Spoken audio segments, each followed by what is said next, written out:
Lebo, I know it's been too good for you when I two woman. But look now, I have one heart. I have only one. And my choice is final.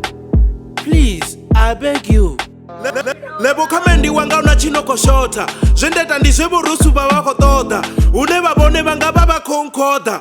Uririambe azito durini toda. Vishini ndi muumbula day and night. Ndikose kopfeso sorio luza sight. Ngorio balelo chuza Mrs. Right. Lebo waya sepfeso suri ndoto chuza.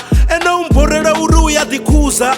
Kari ndi mubuze uri duba lenda chuza. Abo usina zebo rusuba mbuza. Borosu ndiba funelo raba dichi. Na unebaya ote abansi. Lebo nena borosu ripa kule. Nangoba buzorinde ndo ribali hule. Atiko todo ambesa kari ndipumule. Vishini mara ene wayo itaso. Dodo bachi wana pichi baby chaso. Kaseze kari ndi musendelewe piki. Ndichi musendela seze chipilikasi. Ndikwambori aseze pezi background. Utoshi rinda ndipira borosu. Vishini abene na yerelana. Ndisende mwendo chincha chiterana. Lebo karili choambanga Facebook. Piki zote zea senda ndiko zibona. Uruko todo mpura ndiko zibona. Dasa totanya hapa ndito kona. Arele kutodomba na nekatofona. Jina jikona na borosu bashikona. Asongo sende semesa atofona. Ndichitopezo ambe zonda loka autu. Dibotomo humbule sanga habo rosu. Upachenda sende semesa batufona. Kani SMS yanga abanguibona. Ndadoba ndasenda ndari borosu. Zikomba baba mutu abakufona. Kani aba mutu badoba basichafuna. Apela 2 weeks basa kufona. Ndadoba ndasenda vila borosu. Madekwa na Friday bambotifona.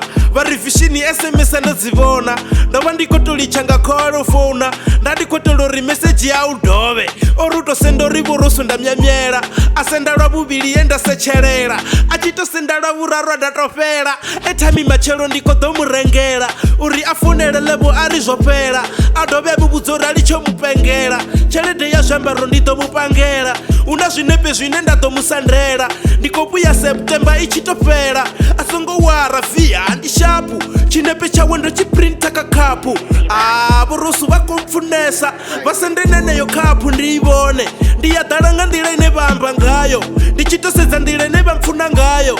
Bayamfunesa nangwe saka ndisinayo. Ndaba umbula mbiru ibomba mayo.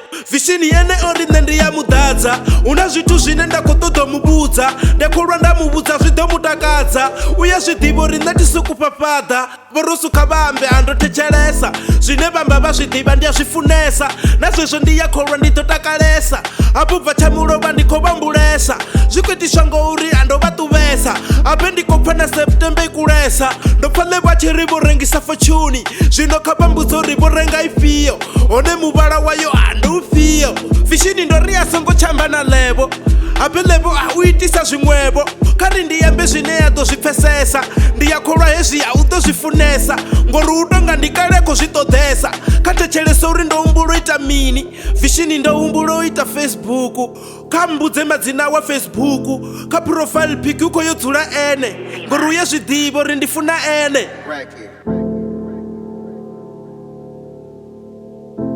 Vishini asichapindula mulandu. Vishini asichapindula mulandu. Atichamupfa kani ndi network. Kari ndi drop nditodoba ndifune. Ish.